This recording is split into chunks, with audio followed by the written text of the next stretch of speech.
il découvre un phénomène intéressant. Il y a une gang de roulottes motorisées et de tentes qui apparaissent en plein milieu du petit village Mentone, Loving County, au Texas. Juste en dehors de la ville. Dans un petit boisé. Ils s'enregistrent pour voter. Et ils veulent prendre contrôle du gouvernement en 2026. Et comme de manière secondaire, ce sont des Noirs. Ce sont des Noirs, des Afro-Américains. Ce sont des... et donc, dans Loving County, c'est une majorité de Blancs. Donc, d'une certaine manière, les gens, ils se rendent compte que c'est comme une invasion. Ils viennent, ils fondent une colonie, ils prennent contrôle du gouvernement, et après ça, ils siphonnent les ressources du gouvernement. Donc, devant ce genre de colonisation, émergent des nationalismes blancs depuis 2000 ans. Et le premier nationalisme blanc chrétien était l'Empire romain. Et tout le monde, dans l'Occident blanc, européen, industrialisé, libéral, essaye de copier l'Empire romain chrétien depuis tout le temps. Ça n'a jamais arrêté. En réalité, qu'est-ce qui change? C'est que ça se désagrège. L'idée de l'Empire romain chrétien se désagrège en schisme et en hérésie pour devenir au plus bas le marxisme, le socialisme et les autres idéologies qui renaissent en reprenant des idées hérétiques, en faisant revivre la polygamie, l'esclavage, les sacrifices humains, du polythéisme. Donc, c'est ça la réalité. Donc, il y a un débat présentement, les infiltrés ou exilés. Est-ce qu'on rentre dans les institutions avec nos gars? Est-ce qu'on infiltre les institutions, comme les universités? Ou est-ce qu'on fonde des baronnies en dehors des villes, en dehors des centres de pouvoir? En réalité, c'est un faux dilemme. Comme dit Jean-François Guerrier-Pi dans cet essai, Overtake the institution, withdraw and build our own. Ça prend les deux. C'est pas un ou l'autre, ça a toujours été les deux. Et ça sera toujours les deux. Parce que le but, tu peux pas juste être ciblé un de ces deux problèmes-là. Donc, Nick Fuentes, un nationaliste blanc. Un problème de nationalisme blanc pour la droite. Donc, dossier du New York Times qui vient de sortir en septembre 2025 parce que Nick Fuentes est en train d'exploser. Il est en train d'exploser à gauche et à droite. Il est en train d'exploser à cause de sa couverture de ce qui se passe en Iran. Il est en train d'exploser à cause de la pression de la censure qui se libère. Donc, par exemple, son compte sur Rumble est passé de 200 000 followers à 440 000 en 2025. Moi, je le suis depuis pendant la COVID à peu près. Ensuite de ça, il est allé chez PBD, 2,8 millions d'abonnés sur YouTube. PBD, Patrick Bet-David.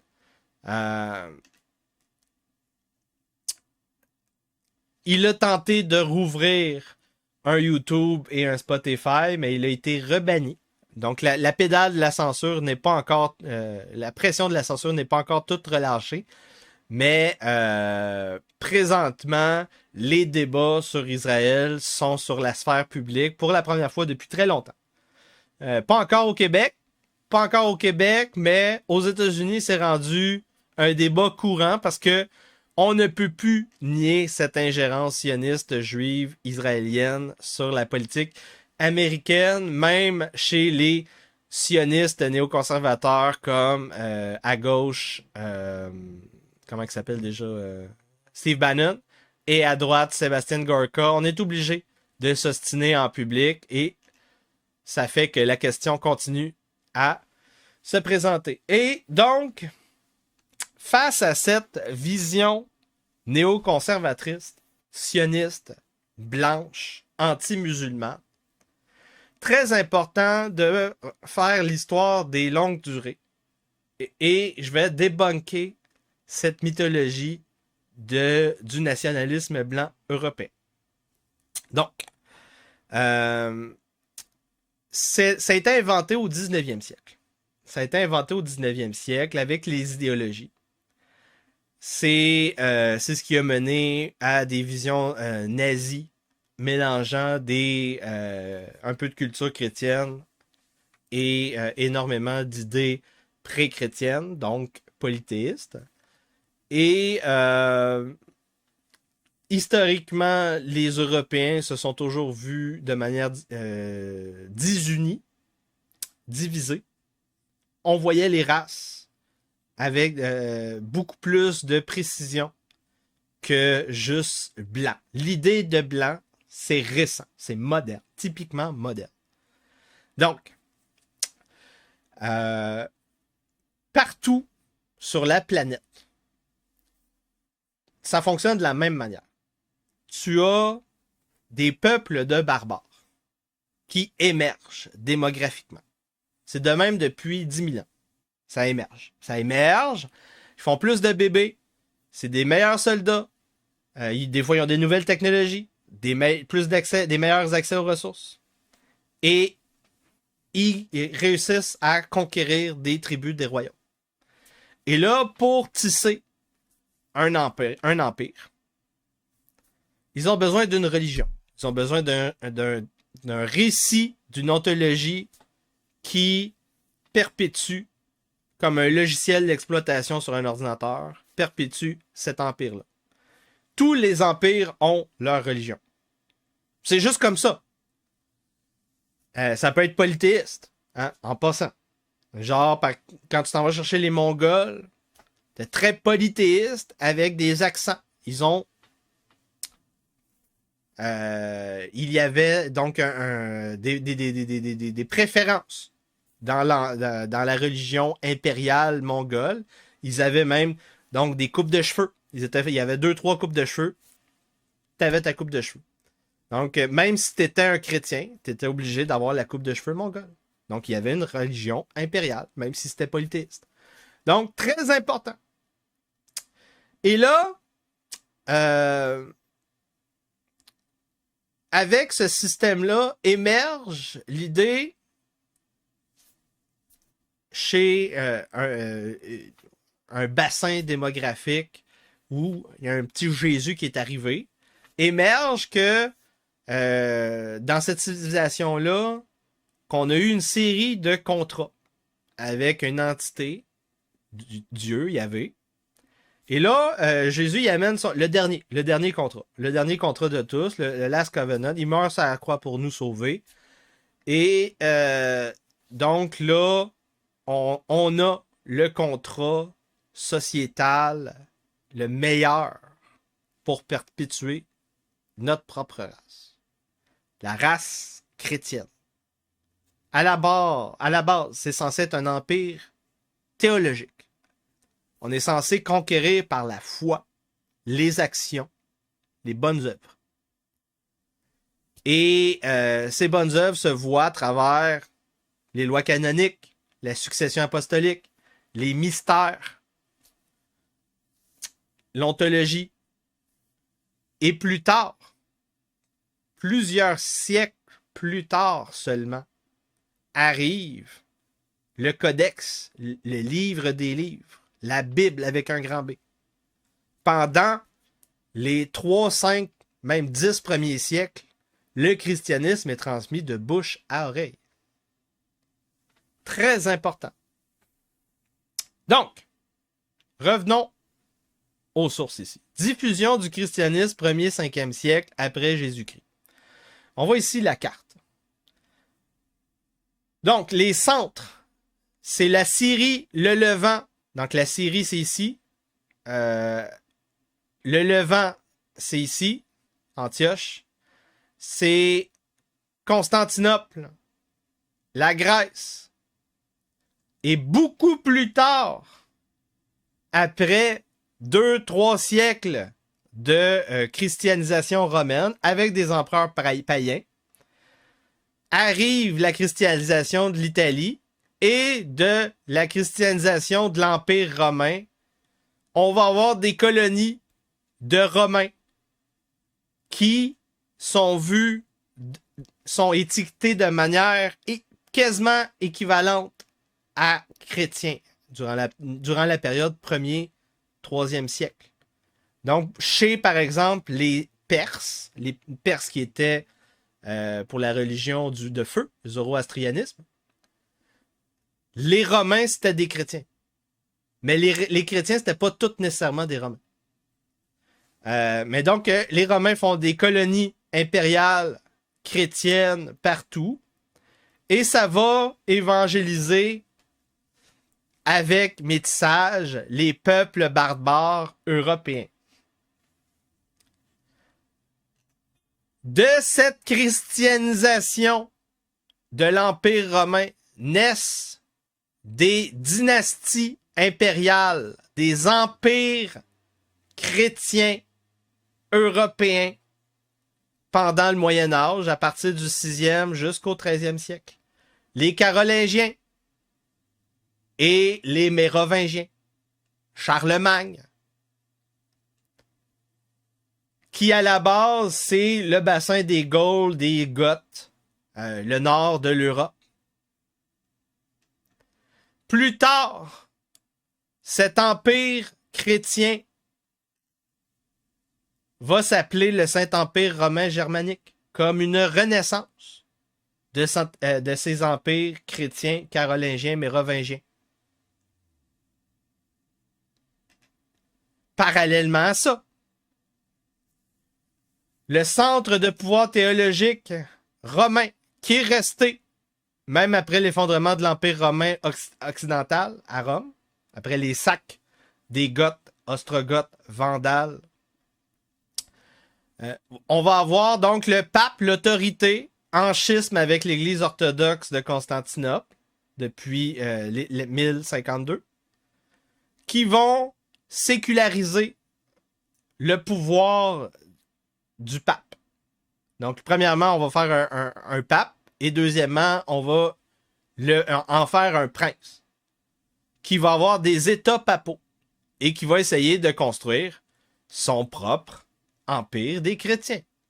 Donc là, on a deux empires. Deux tentatives d'empire chrétien présentement à cette époque-là, à l'époque des États papaux et du Saint-Empire romain germanique, le restant qui est ici en orange. Mais il y a aussi des grosses masses. Ici, vous voyez deux autres empires ici, puis un autre là. Hein?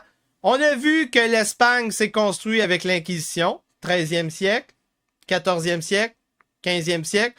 Et là, il y a aussi les Français. Les Français gaulois avec Clovis qui est baptisé. Le baptême de Clovis, c'est la fondation de la France chrétienne, de la nation chrétienne en France. La nation chrétienne en France. Il y a eu aussi une conquête normande de l'Angleterre qui a francisé l'Angleterre. Et donc, quand on parle de la France, on ne peut pas ne pas parler de l'Angleterre. Et quand on parle de l'Angleterre, on ne peut pas ne pas parler de la France et de la Normandie. Les Normands qui ont fait le 5e sac de Rome, soit dit en passant. Après la fondation de la France, la nation française chrétienne avec le baptême de Clovis, et après la conquête normande de l'Angleterre et la francisation de l'Angleterre, on a la guerre de 100 ans entre les deux, après, à cause d'une guerre de succession entre le restant de la dynastie qui gouvernait les deux depuis Guillaume le Conquérant. Et ces royaumes-là s'opposent à la couronne des États papaux et du Saint-Empire romain germanique. Donc on a, premièrement, Henri VIII qui va s'opposer aux États papaux et qui va créer l'Église d'Angleterre, ce qu'on appelle l'anglicanisme.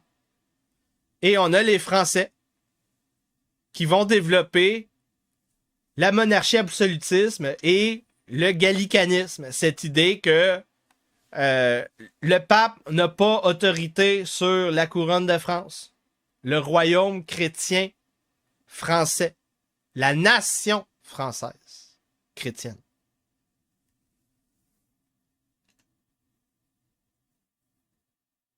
Absolutisme et Louis XIV, l'omnipotence royale, c'était donc en opposition. Ça a été donc créé par Jean Bodin, Bossuet à cette époque-là. Et donc tout ça, c'était pour éviter qu'il y ait un empereur qui, quelque part, de manière éloignée, prenne possession de la souveraineté et donc de la direction politique du peuple en question, qui était représenté dans un royaume. Donc, ultimement, l'idée de religion chrétienne, c'est de créer un empire universel sur toute la planète pour unir tous les humains dans cette idée que il y a un droit naturel, il y a une vérité, il y a un Dieu unique qui a tout créé, par exemple les lois de la logique. On a un dessein, on a un libre arbitre. Cette ontologie-là, c'est un nouveau covenant, c'est le dernier pacte par le dernier prophète, celui qui nous a sauvés sur la croix, qui s'est laissé tuer pour nous sauver. Et cette idée-là, c'est donc que il y a des gens qui pensent que ça doit représenter un empire politique. Malheureusement, ça marche pas. Ça dure quelques années, quelques décennies, quelques dynasties, quelques siècles, et ça s'effondre. Et ça renaît. Et ça s'effondre. Et ça se désagrège. Et ça se désagrège. Donc, après avoir eu le premier schisme entre un prophète qui s'appelle Mohammed dans une région christianisée démographiquement pendant plusieurs siècles, il a décidé de fonder son propre empire nationaliste arabo-musulman. Les autres peuples du Moyen-Orient ont copié cette hérésie nationaliste islamiste arabo-musulmane. Les Ottomans turcs, les Turcs mamelouks, les Perses, même les Moghols, tous ces empires-là ont copié ce message de Mohammed et l'a adapté de manière nationaliste. En opposition à ce nationalisme arabo-musulman mahométan, les chrétiens ont essayé les chrétiens romains ont hissé un pape pour faire la guerre au djihad. Cette création ex nihilo a provoqué des heurts avec les circonscriptions, les synodes, les régions de la religion de l'Église orthodoxe originelle, l'Église originelle. Aussi, parallèlement à ces schismes théologiques et religieux, on a des dynasties qui se sont représentées au nom de Dieu, carolingiennes, mérovingiennes. Ensuite de ça, on a eu des guerres de juridiction. Après le schisme avec les orthodoxes, on a eu des guerres de juridiction. Qui a préséance? Le pape, l'empereur des chrétiens germaniques ou les rois des royaumes. Et graduellement, ça s'est désagrégé. Ultimement, dans notre civilisation, ce ne sont pas la vision impérialiste chrétienne qui a gagné. C'est la vision de monarchisme absolutiste. Qui est donc le gallicanisme. C'est ça qui a gagné. Et après que le gallicanisme ait gagné, après que l'autorité du pape ait reculé seulement dans la sphère théologique, après que l'orthodoxie ait été vaincue et saquée, détroussée de toutes les de son trésor, de son pouvoir et de tout le restant, de toutes les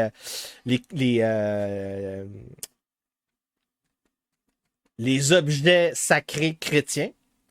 Après tout ça, on a eu émergence d'autres schismes. Donc, d'un bord, on a les protestants qui vont faire revivre des anciennes hérésies et se séparer de l'Église catholique romaine. L'empereur du Saint-Empire romain germanique va utiliser ce schisme-là pour affirmer son autonomie face à l'Église romaine. On a les monarchies qui vont, en plus de se séparer de l'Église catholique romaine, qui vont eux-mêmes perdre de leur autorité et donner l'autorité à des parlements. Et ces parlements vont revendiquer une vision de l'histoire, une ontologie, une vision pro-républicaine et libérale, la mythologie progressiste des Lumières, parce que ils sont pas capables de voir sur les longues durées. Cette vision-là, c'est parce que quelque part dans cette histoire du nationalisme blanc, occidental, chrétien, européen, quelque part durant cette histoire-là, ces gens-là ont essayé donc de valider, légitimer l'autorité du Parlement à travers une constitution et une vision de l'humain qui se sépare de l'autorité chrétienne, théologique, habituelle. Donc, la vraie histoire du nationalisme blanc d'aujourd'hui, c'est une fausse bonne idée pour se prémunir devant les hordes de barbares et de morts vivants. C'est une fausse bonne idée parce que, en réalité, ce que vous recherchez derrière l'idée de nationalisme blanc, c'est ce qui vient avec le message du christianisme, la succession apostolique, la Bible, l'institution de l'Église avec un grand E. C'est ça ce que vous recherchez, cette pureté-là, pour élever les esprits. Malheureusement, si vous recherchez seulement le nationalisme blanc, vous allez finir avec une autre hérésie et vous allez finir avec vos propres problèmes. Vous allez devoir faire une alliance avec des sales sionistes israéliens, juifs, génocidaires. Et oui, parce que quand vous regardez ceux qui sont les plus nationalistes blancs, ce sont tous des sales néoconservateurs sionistes. Et oui, donc c'était ça le focus aujourd'hui. J'espère que vous avez apprécié le podcast. Très important de mettre un like. Au nom du narratif du rochdisme débridé, l'acteur Yann Rochdy et le personnage du baron inquisiteur rentrent en rébellion ouverte contre la couronne britannique. C'est terminé! Nous arrêtons de nous soumettre. Tous les pouvoirs souverains sont rejetés au nom de Jésus-Christ. Et vous allez arrêter de nous raqueter. C'est terminé. Nous sommes en technion. Nous optimisons notre fiscalité. Nous créons des sociétés fraternelles. Nous travaillons dans une mission œcuménique qu'on appelle la Nouvelle Inquisition. Nous construisons la baronnie rochdienne. Et c'est comme ça que nous allons réparer le Québec. Bonne soirée.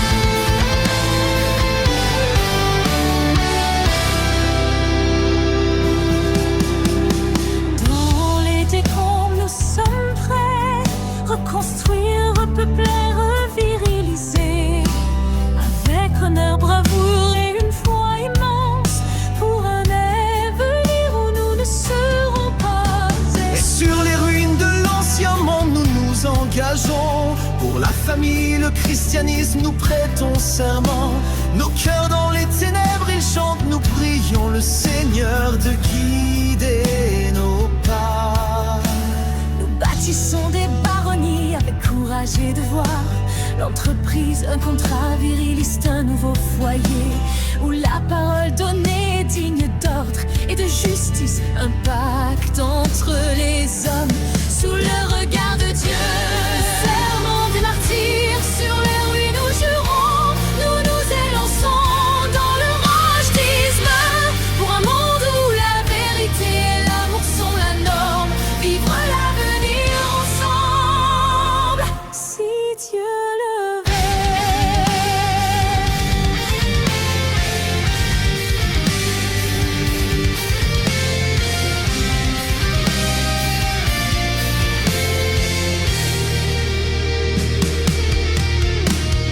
Cache ta vie, disait Épicure, philosophe du déclin de l'Empire romain. La communauté, notre jardin, notre repli, notre forteresse, la localité, notre terre, nos racines, nos gènes, notre valeur. Le serment des martyrs, sur les ruines nous jurons. Nous nous élançons dans le rachetisme pour un monde où la vérité et l'amour sont la norme. Vivre l'avenir ensemble. Le serment des martyrs, dans nos cœurs il demeure. Un cri de guerre pour vaincre les lendemains vivants.